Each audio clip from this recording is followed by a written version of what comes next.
Fellow Spy Nerds, it is Todd here with some editorial information on this week's episode. It is going to be a rebroadcast of our Brush Pass episode on the first episode of the Homeland television series. But I wanted to take a couple minutes to tell you why. The new format that we're proceeding with as of last month, I think we're pretty comfortable with it, is we're going to give you more of a balanced mix of television show content and movie content. To wit, there will be 3 weeks of coverage of one television season, followed by a movie episode, and then back to television. Last month, you may have noticed, we did The Americans, Season 1, Episode 1, a middle episode, and an ending episode, and then gave you Casino Royale. So here, we're going to revisit Homeland Episode 1 of Season 1, then we're going to do Episode 7 of Season 1 next week, and then next week, we will do the final episode of Homeland Season 1, and then give you another movie. By the way, we haven't picked that movie yet, so if there's one that you're burning to have us cover, the sooner the better. Let us know. Great ways to get a hold of us. There's all sorts of ways to get a hold of us at spieslikeus.net.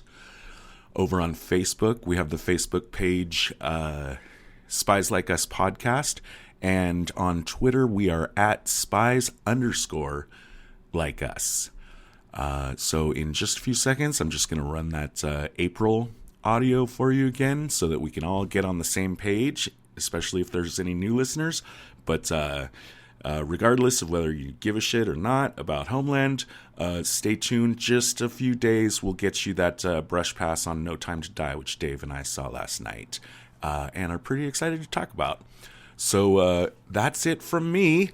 If you haven't heard it before, here you go. Getting you, again, just all on the same page. We're going to talk about Homeland for a few weeks. Here we go. Let's talk about Homeland. I dug it. I'm one, like I said, I think a few brush passes ago, I'm kind of in love with Claire Danes. Just because of William Shakespeare's Romeo and Juliet was a high school movie when I was in high school, and as well as a little-known movie where she played someone that was on the spectrum, like heavily on the spectrum, that got her PhD, called Temple Grayson. So if you like Claire Danes as much as I do, you'll probably enjoy this. She's approachably hot, and I do like the character. I think the character is my favorite thing about the episode that I watched. I came at this one with baggage that's kind of hard for me to, untangle a little. And I might be seeing stuff that isn't really there, but I always thought this was a network show. I didn't realize it was Showtime. But me too. When I saw the logo, I was like, "What?" I thought it was like on like basic TV. Yeah, really. And I don't know. Is it just me? Like, it does actually. I mean, it does kind of feel though. It's kind of aiming high, a little higher, but it feels. It really does kind of feel. It feels like a network show with nudity and swearing. Yeah, right. Yeah, even as soon as nudity showed up, I was like, wait, what's going on here? Like, it was really weird, but when I realized it was Showtime, I was like, oh, okay. I guess that makes sense. Yeah, I thought both of the sex scenes were gratuitous. There's a certain, I don't know, cable sensibility, at least especially of a certain time when, like, they were just so excited that they could have sex in television shows that they just kind of throw it in there. And yeah, I had to think, I was thinking more about like that first sex scene. And then I realized, well, it does come right after he says, well, first I want to call my wife. Right. And so like it does have a purpose, is to show us that she's fucking another guy. But I think there's like so many better ways to show that she's fucking another guy than literally showing her fucking another guy. Right. And then the sex scene in the middle was just weird and very off-putting. Yeah. And there's more of that to come, because I did watch 2 episodes. Okay. There's quite a bit of just random like fucking. But hey, that's premium cable. That's why you pay the big bucks, right? Right. So I was trying to think, like, on this networky feel that I have. We'll see, like, network television drama of the network variety is something that I've never gotten into, and Right. I feel that I'm somewhat like judgmental of. And I want to specify especially that I use the word judgmental, not critical, because when you're critical of something, that means like you actually kind of know something about it and Mm. have some complaints, whereas judgmental is where you're kind of ignorant of it, but you still, kind of make a face. Right. And I don't think this show is getting far enough away, and it's not my imagination, or help me out. Like, I feel like when I compare it to like The Sopranos or The Wire, like those feel like the beginning of like new TV. Like, not it's real. It's not like network stuff. It has like just a very much different feel to it. Mm-hmm. This one, I think, there's some kind of silly things about it. I mean, I'm cool, and which that's okay. That's not a slam, but I'm queasy about the CIA agent that's like taking antipsychotic drugs for the last 20 years, and Yeah, that kind of bugged me a little bit because I would think that would be disqualifying to even get in, and I would think the CIA would be capable to spot that. yeah, But I talked to a buddy that's a big fan, and they had said that gets addressed later. So I'm hoping so because I had the same feeling you do. It kind of was out of place and unnecessary. I mean, it was kind of cool as a mechanic. it is. Like It is very cool as a mechanic. yeah, it's like a wrench to just kind of throw into the already mess that's like developing. Complexify the But character. right, and it kind of adds more dimension to the characters. So as a story perspective, it was like I was enjoying it. It just right off the bat, just doing this show has made us highly kind of analytical of like spy fiction, and so I'm like, how would she get away with this?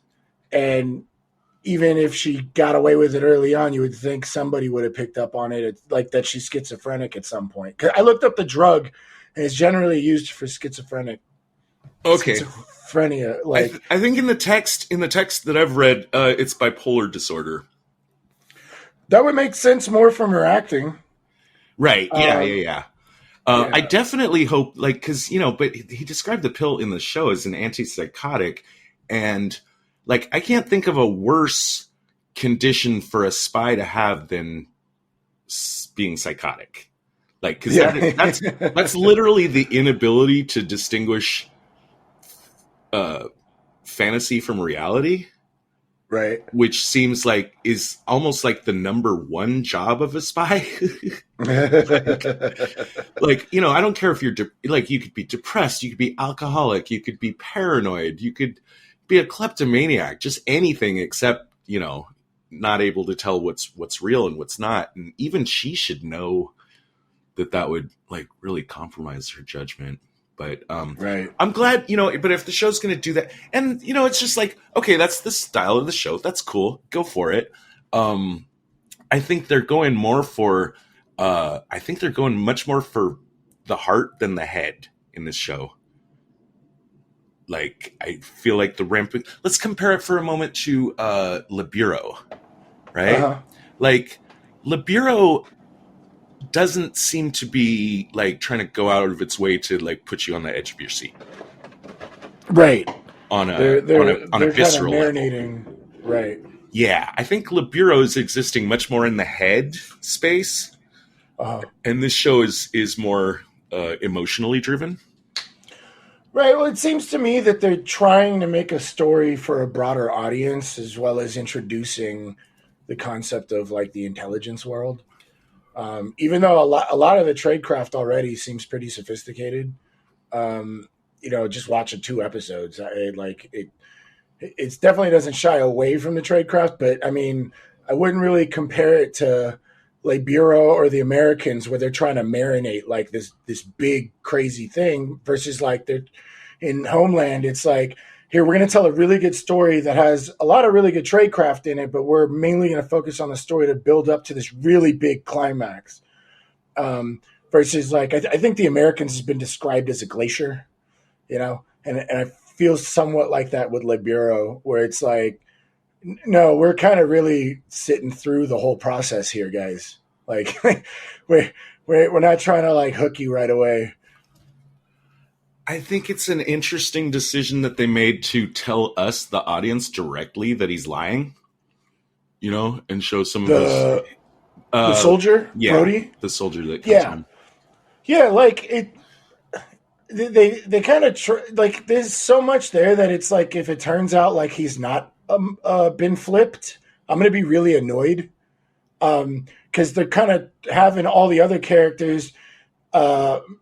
make Claire Danes' character like seem crazy, but they've already told the audience like, no, he's pretty much been flipped because of his flashbacks of like beating his fellow soldiers face in and like being screamed at and his whole like PTSD. Like they're not really trying to keep it from us, but if it turns out that she was imagining a lot of this, like I'll probably be annoyed. I think the thing where he's communicating to someone with his fingers while he's on camera is kind of, I don't like it. Yeah, right. So I would say I don't think the show is for me. I see it's got some stuff. It's definitely got some stuff. I just think it's not quite my flavor. But hey, Golden Globe winner for best drama for seasons 1 and 2. Yeah. And I sincerely went, and the bad guys, I don't know. The bad guys are kind of sketched in a way that I'm not super thrilled about. Maybe they get more depth later. I would actually bet that maybe like later seasons might suit me better than the first one. Probably. I mean, they didn't get much screen time to begin with. I mean, we're just kind of watching the surveillance at this point. That's true. But from what I've heard is like every season has this crazy build up to a huge climax. Oh. And it's much more fast paced than like, the Americans. As much as I love the Americans, I'm absolutely loving it with the Americans. But this is definitely, that's why I'm saying I think this was built more for a broader audience, but still threw in a lot of realistic tradecraft. Yeah. Because they definitely hone in on the story. And apparently each season is a self-contained story, and that format of storytelling is something I definitely really like. Yeah. Because a season is long enough to tell like a really nice story, but then if you don't like kind of cap it out and like say that's the end of this story, now we're going to tell another one, then what you have is a fucking soap opera. Right. And now you're just rehashing the same plot points. Right. Yeah, okay. Anything fantastic from episode 2 that you liked? We're told, the audience is told that she has an asset in place that basically recruits very attractive young women for the Saudi Arabian prince. Okay. And she meets up with Abu Yasef, I think is the guy that, or she sees him talking to the prince and gets video of it and takes it to Claire Danes, who then takes it to her higher ups. And now they're trying to force her to use her asset to the fullest capacity. But the asset is like, you don't understand. They stone women like us that do what we're not supposed to. Right. So it's kind of like a nice setup for, oh shit, this is going to get really real really soon. And hopefully the lady's okay. But it also set up for quite a few gratuitous nudity and fucking scenes. But it kept the momentum going, and we got to see a lot more of Brody's PTSD as well as him trying to hold on to his sanity, holding this secret in, So that was kind of cool. The homie of his who had been sleeping with his wife, Brody kind of picks up on a little bit, so they're kind of setting the stage a little bit for like a blow up between the two of them. And I guess the higher up Pentagon or governmental publicist types want him to enlist. So the homie who's a captain is charged to give an order to his homie that he's been sleeping with his wife to go re-enlist again. So they really do harp on the story quite a bit, but it's still cool because there's a lot of tradecraft to like pick apart a little bit. We just didn't get a lot of it developed. We just got that kind of cool, setting up the bugs in the house and her watching the surveillance. Right. Oh, yeah, that bugged me too, dude. 30 minutes to set up all that? Come on. Right. Well, you better be that good, especially like in today's technology, But I did like they had the discussion over budget. And I don't know if was this in the first episode or in the second one where one of her kind of mentors got her a FISA warrant. So, there's a lot of talk about, Patriot Act type stuff and FISA and all that other good stuff. So it feels kind of propaganda-y at the beginning, but I don't think that's what they're going for. I think it's just kind of like, here's a bunch of stuff that's relevant in 2008 it started. I'm not sure, but that sounds about right. Yeah, no. That's right about right. Yeah. So, but I've been digging it. I want to watch some more, mainly for Claire Danes, but it got me interested into the story, so I'm kind of gonna finish. Yeah, well, I'm glad we brought it up because the final season is winding up right now. So if you were out there looking for a show. Hey guys, Todd here with an editing note. I fucked it up, is what happened. I honestly thought that there was a season 9 of Homeland that was going on currently. I'm not sure how I got that misinformation, but in fact, the series did wrap up in its season 8 in 2020. So it's all out there. And by the way, it's also out there in the ether that, the show's producers said never say never to a season 9. So, yeah, maybe it'll happen. Sorry for the interrupt. If the hype about that had gotten you at all interested in it, here we come to give you just a quick look at the first few episodes. Some thoughts, which maybe or maybe don't help anybody that's listening to our show decide if they want to jump into the water with that as well. The preceding transmission sampled the song Enter the Party by Kevin MacLeod, and sound effects from freesound.org. Attributions and links are found at spieslikeus.net.